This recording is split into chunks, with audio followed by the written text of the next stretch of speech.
Corona আক্রান্তের নমুনা পরীক্ষার রিপোর্ট পূর্ব বর্ধমান জেলায় আসতে দেরি হচ্ছে, ফলে চিকিৎসার ক্ষেত্রেও সমস্যার সৃষ্টি হচ্ছে বলেই জানিয়েছে জেলা প্রশাসন। আর এবার এই সমস্যা থেকে বেরিয়ে আসার জন্য খোদ বর্ধমান শহরেই করোনার র্যাপিড টেস্ট করার উদ্যোগ নিল জেলা প্রশাসন।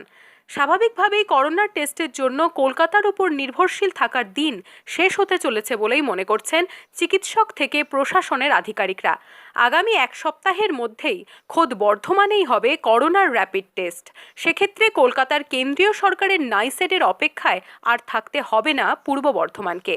বর্ধমান শহরে যে সমস্ত র্যাপিড টেস্ট যেটা হচ্ছে আমাদের বর্ধমান মেডিকেল কলেজে, সেটা তার অ্যারেঞ্জমেন্ট হয়েছে। গতকাল আমাদের এইখানকার ডাক্তার দেবাশিস বিশ্বাস এবং প্রিন্সিপাল সাহেব ম্যাডাম তারা সবাই গিয়ে ওইটা দেখে এসছে এবং দেখার পর ওইখানেতে জায়গাটা চুজ করেছে যে এইখানেতেই র্যাপিড টেস্টটা হবে।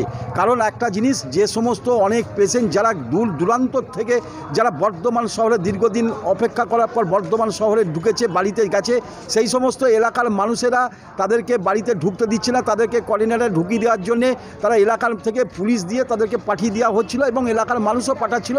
এটা ঠিক আছে, এটা আমাদের কোনো আপত্তি কিছু নয়।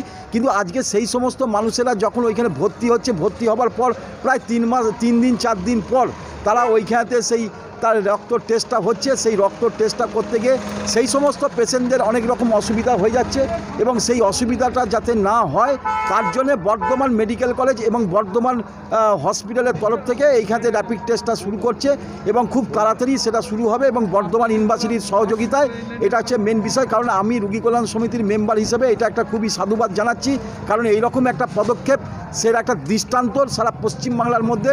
এইরকম ঘটনা এটা বিরল, এটাই প্রথম বর্ধমান মেডিকেল কলেজ হসপিটালে এটা তৈরি হয়েছে। কলকাতা যেতে হবে না এখন এইগুলো হচ্ছে, দেখুন ব্যাপারটা হচ্ছে যে বেলেঘাটাতে যখন যাচ্ছে এটা পরীক্ষা করাতে, সেটা তো আসতে আমাদের 2 দিন সময় লেগে যাচ্ছে। এর আগেও আবার 3 দিন সময় লাগতো, এখন কমে এসছে 2 দিন।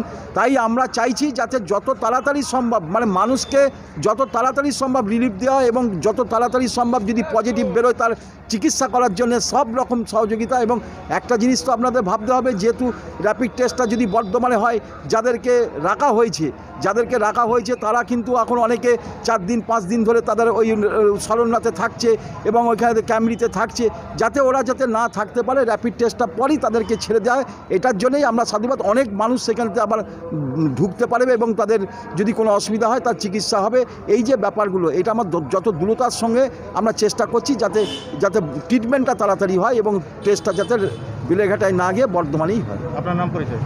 আমার নাম হচ্ছে সুশান্ত প্রামাণিক, আমি রোগী কল্যাণ সমিতির মেম্বার তথা আমি এই এলাকার এক্স কাউন্সিলর।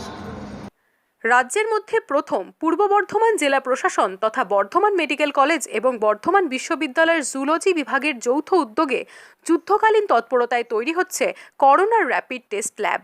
এদিন জেলাশাসক বিজয় ভারতী, বর্ধমান মেডিকেল কলেজের অধ্যক্ষা ডক্টর সুহৃতা পাল, রাজ্য এক্সপার্ট কমিটির অন্যতম সদস্য ডক্টর অভিজিৎ চৌধুরী সহ জেলা প্রশাসনের আধিকারিকরা পরিদর্শন করলেন বর্ধমান বিশ্ববিদ্যালয়ের জুলজি বিভাগ।